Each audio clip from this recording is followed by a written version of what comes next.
मंत्री बोलते हैं कि हमारा जीरो टॉलरेंस है करप्शन से। क्या ये टॉलरेट नहीं कर रहे हैं करप्शन को? और इस तरीके से ये तो भी एक विभाग की चर्चा हो रही है जो कि सामने आ रहा है। हर विभाग में इसी तरीके से बिहार में काम हो रहा है। नियुक्ति पत्र दिखावे के लिए अगर आप बांटेंगे उसके कोई मायने नहीं। समीकरण जो बनाते नहीं थकते, MY समीकरण, उन लोगों को बिहार में विकास से कोई लेना देना नहीं है। नमस्कार, हमारा नाम है समरीन और आपने देखना शुरू कर दिया है लाइव सिटीज। देखिए, आपको बता दें कि LJPR के राष्ट्रीय अध्यक्ष चिराग पासवान दिल्ली से पटना पहुंचे हैं और आपको बता दें कि जब मीडिया वालों ने चिराग पासवान से सवाल किया, जब उनसे पूछा गया कि BPSC शिक्षक भर्ती रिजल्ट को लेकर लगातार हंगामा हो रहा है, जब उनसे पूछा गया कि अभ्यर्थी लगातार तरह तरह के आरोप लगा रहे, तो इस पे चिराग पासवान की क्या राय है, तो जरा सुनिए इस पर चिराग पासवान ने क्या कुछ कहा है। आपको बता दें कि सवाल सुनते ही बमक उठे चिराग पासवान। क्या कुछ कह रहे हैं, एक बार आप खुद सुनिए। भाई, मुझे नहीं पता, इस तरीके की कई बातें पब्लिक डोमेन में आती हैं। ये तमाम बातें जांच का विषय हैं। अगर इसमें सत्यता है तो गलत है। नियम, कायदे, कानून सबके लिए एक बराबर होते हैं। मुझे नहीं जानकारी कि इसमें कितनी सच्चाई है या कितना ये सही है, कितना गलत है, बट हाँ, अगर ये बातें सामने आई तो जांच ज़रूर होनी चाहिए। अच्छा, अब जिस प्रकार से BPSC में जो टीचर की जो ये हुई थी, परीक्षा हुई थी, उसके बाद अब जो है लगातार हंगामे हो रही है, बिना STET पास ज्वाइनिंग लेटर आ जाता है। भाई, तो ये हर विभाग में ऐसे ही है। बिहार सरकार ने ये परंपरा बना दी है बैकडोर एंट्री की। बैकडोर चैनल्स इनके खुले रहते हैं, लेन देन का हिसाब किताब इसमें होता है। आपको कितने ऐसे शिक्षक आपको नियुक्त होते हुए दिख जाएंगे जो शायद संभवतः अपना नाम तक ना लिखना जान रहे हो। ये बिहार सरकार की मौजूदा मुख्यमंत्री नीतीश कुमार जी के शासनकाल की परंपरा रही और हर विभाग की नियुक्ति बैकडोर के माध्यम से ही होती है। जो लोग काबिल होते हैं, जिन लोगों का अधिकार होता है, उन लोगों को नियुक्ति पत्र नहीं मिलते हैं। उन लोगों को मिलते हैं जिनकी सांठ-गांठ उस विभाग के मंत्रियों से होती है, अधिकारियों से होती है, या जिनकी पहुंच और पैरवी होती है। उन लोगों को पत्र दिए जाते हैं, जिनके अधिकार होते हैं उनको नहीं मिलता है। जांच हो, पूरी तरीके से जांच हो। BPSC में कटर मार्क्स जारी किया है, कितना का 39 नंबर है, उनका कटर मार्क्स 43 दिखा रहा है, 46, उनका भी सिलेक्शन नहीं हो पा रहा। दूसरा का जो 30-35 वाले को सिलेक्शन हो पा रहा है। तो भाई, यही तो हम बोल रहे हैं, ये भ्रष्टाचार नहीं है तो और क्या है।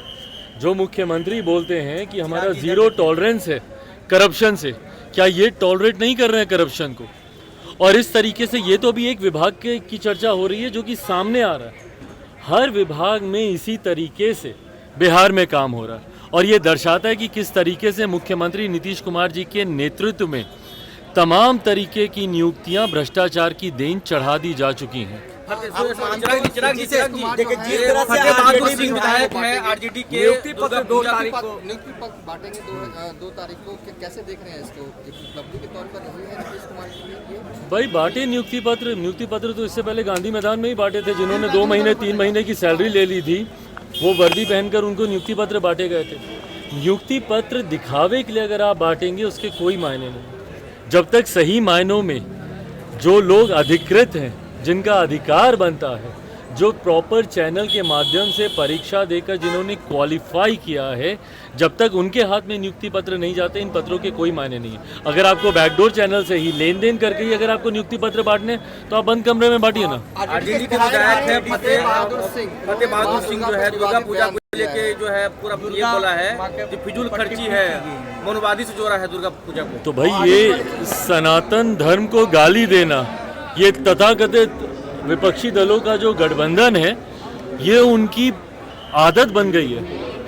भले वो साउथ की पार्टियां हों या हमारे बिहार में कई ऐसे दल हैं जिसमें यकीनन ऐसे लोग भी हैं, ऐसे विधायक भी हैं, कई तो मंत्री हैं। भैया, शिक्षा मंत्री क्या करते हैं?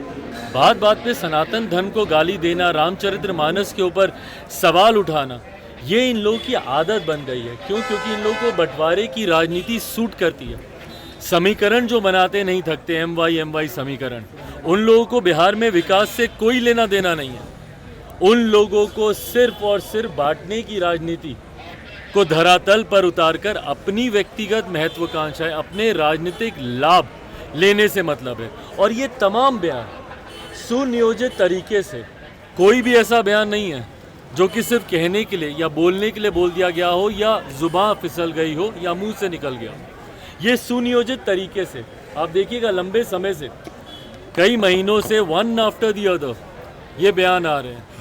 साउथ की पार्टी से ये शुरू हुए, वहाँ पे जिस तरीके से बयान दिया गया, उसके बाद जिस तरीके से तमाम बिहार की पार्टियाँ, विपक्षी दल के जितने नेता हैं सत्ताधारी, वो तमाम खामोश रहे। और उसके बाद इनके शिक्षा मंत्री बयान देते हैं, सनातन धर्म को गाली देते हैं, उसके बाद रामचरितमानस के ऊपर सवाल उठाए जाते हैं। और अब माँ दुर्गा, भाई इन्हीं के शासनकाल में माँ दुर्गा के भक्तों के ऊपर गोलियां भी चली थी, मुंगेर में गोली चली थी। क्या कर लिया मुख्यमंत्री नीतीश कुमार जी ने?